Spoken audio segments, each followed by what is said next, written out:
Sejarah Islam itu banyak bohongnya. Misalnya kisah Abraha yang nyerang Ka'bah. Katanya kan pakai pasukan gajah. Gajah dari mana? Sejak kapan Jazirah Arab itu ada gajahnya? Kata orang yang so tahu.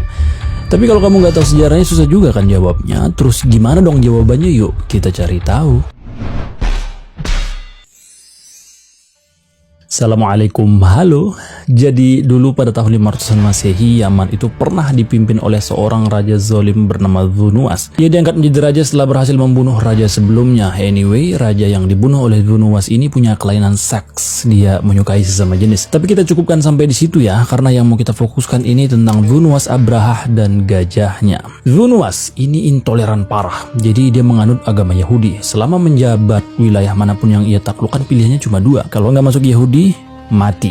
Hingga tiba di mana ia menaklukkan wilayah Najran. Di sana banyak banget pengikut Nabi Isa alaihissalam. Seperti biasa, usai menaklukkan ia memaksa warga untuk dikonvert memeluk Yahudi. Namun semua menolak. Penolakan itu membuat Dhu Nuwas marah. Warga Najran yang jumlahnya 20.000 orang lalu dimasukkan dalam sebuah parit. Quran sendiri menyebut orang ini dengan sebutan Ashabul Ukhdud. Sebenarnya cerita ini banyak versinya ya. Misalnya cerita yang diriwayatkan oleh Imam Muslim. Kalau semua bermula ketika penyihir Dhu Nuwas ini udah tua. Gak mau ilmu sihirnya itu ikut mati, ia lalu meminta kepada Dhu Nuwas untuk mendatangkan anak kecil agar ilmu sihirnya diturunkan. Nantinya anak kecil inilah yang berbalik melawan Dhu Nuwas dan berhasil mengajak 20.000 orang Najran untuk beriman kepada Allah. Otomatis Dhu Nuwas nggak happy dong. Ia memaksa orang-orang yang udah beriman tadi untuk meninggalkan keyakinan mereka. Nggak mau dipaksa, orang-orang ini lalu diarak ke dalam parit api yang besar. Kalau kamu pernah dengar ada 8 bayi yang bisa ngomong di dunia ini, bayi Ashabul Ukhdud ini salah satunya. Ia ngomong ke ibunya, "Bersabarlah bu, sesungguhnya ibu berada di jalan yang benar."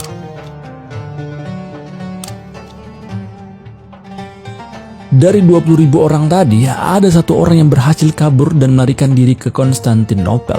Ia lalu mengadu kepada Raja Justinianus, Raja Roma yang sedang berkuasa kala itu. Raja Justinianus ini marah karena yang dibakar itu saudara seagamanya kan. Ia lalu mengirim surat kepada sekutunya Raja Habasyah untuk membunuh Dhu Nuwas. Maka Raja Habasyah mengutus 70.000 pasukan gajah yang dipimpin oleh Jenderal Aryad dan Abraha sebagai wakilnya. Singkat cerita, Raja Dhu Nuwas tewas. Yaman kini dipimpin oleh Raja Aryad. Aryad ini di akhir kekuasaannya juga zolim kepada warga Yaman. Abraha yang gak senang akhirnya membunuh jenderalnya sendiri. Kini Yaman dipimpin oleh Abraha. Gak lama setelah kejadian itu ia membangun gereja megah bernama Al-Qulais.